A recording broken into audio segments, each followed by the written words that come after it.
Hello all.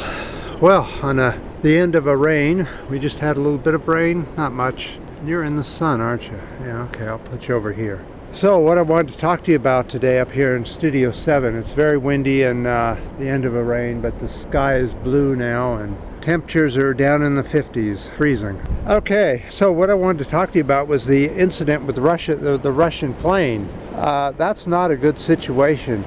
An F-16 built by the U.S. supplied to Turkey as an ally of NATO. This tree is moving from the wind and it's a huge tree. So anyway, the F-16 was built in 1974. The Su-24 Russian-built fighter jet that was shot down was also built in 1974. I wonder if Putin is paying attention to that. That might be why we're not seeing any immediate war attack on anything yet. There's a dispute on where the jet was, but why did Turkey shoot it down? And well, apparently, I guess Turkey is against Assad and Russia is for Assad. So in the game of war, that's the way that works. It's the pits. Immediately after the shoot down of the Russian plane, NATO called a meeting for all of its members. Date hasn't been shown at the time I made this video yet. So people, is this the beginning of World War III? Because the US is the one that supplied Turkey with these weapons. The problem with going to World War III is that once every city in every major nation is being bombed and becomes on fire, and fires rage and rage all night. People burn down at the bottom as these fires go all throughout the night and the next day. And the problem is that a lot of the infrastructure that gets destroyed during World War III cannot ever be replaced. Let's take transformers, for instance. There are major, huge transformers that power large areas of the country, and once these get destroyed, it can take 2 to 3 to 10 years to make a new one. And if there's too much instability, too many attacks, too much war, nobody's ever going to make a new one, and that city is going to stay in blackness or in semi-blackness forever on, because nobody will be able to first of all find the material to build all this new infrastructure, because we're really running out of a lot of it. And second of all, think of all the radiation that's going to be leaking out of these plants, the nuclear plants, the power plants. If we get into really bad war, they'll be targeted and the people that run them will leave and you'll have meltdowns. So World War III is an absolute worst case scenario.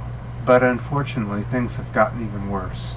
There's a video out of a helicopter being destroyed, a Russian helicopter that was parked in the field. There's nothing we can do about it, people. War will now take on its own life. One thing will lead to another until the missiles and the bombs are flying. You're seeing a lot of comments on a lot of message boards about this. People are concerned. They should be. If there's any chance that we could ever vote again, never in the U.S., never vote corporate parties, Democrat or Republican.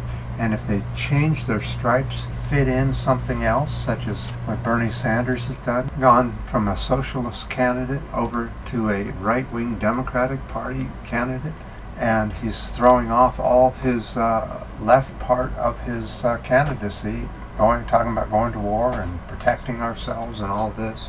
As I said, people, I don't know how we can stop it, but it does look as if World War III is starting.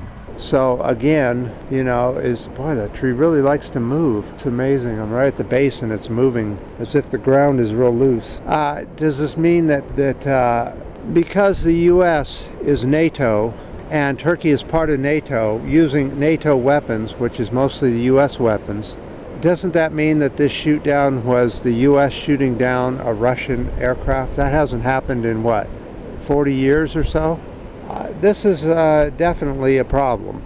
I would suggest staying away from traveling very much, especially by aircraft, because so many ground-to-air missiles have been sold by the U.S. to other countries including Saudi Arabia, and we know now that Saudi Arabia sells these weapons to other groups regardless of what their backing is or what their cause is. If there's dollars to be made, you know. Anyway, I just I've noticed that on the forums that there's a lot of people talking about how we're heading into World War III, and it sure looks that way. I wasn't sure that it was going to happen so quickly. And what I would love to see is everybody put down a number down in the description bar, and we'll include last video and this video's description numbers, and we'll do a roll next video, and we'll find out how close people are with the Tower of Truth, and whether we can meld as one group with the Tower of Truth. So don't forget your number down below in the description, and I appreciate all the thumbs up and the thumbs down and the new subscribers and the new comments. They're always good to read. I can't always comment on them because Google Tube, you know, what a piece of, well, anyway. So until next time on a stormy afternoon here in California, USA.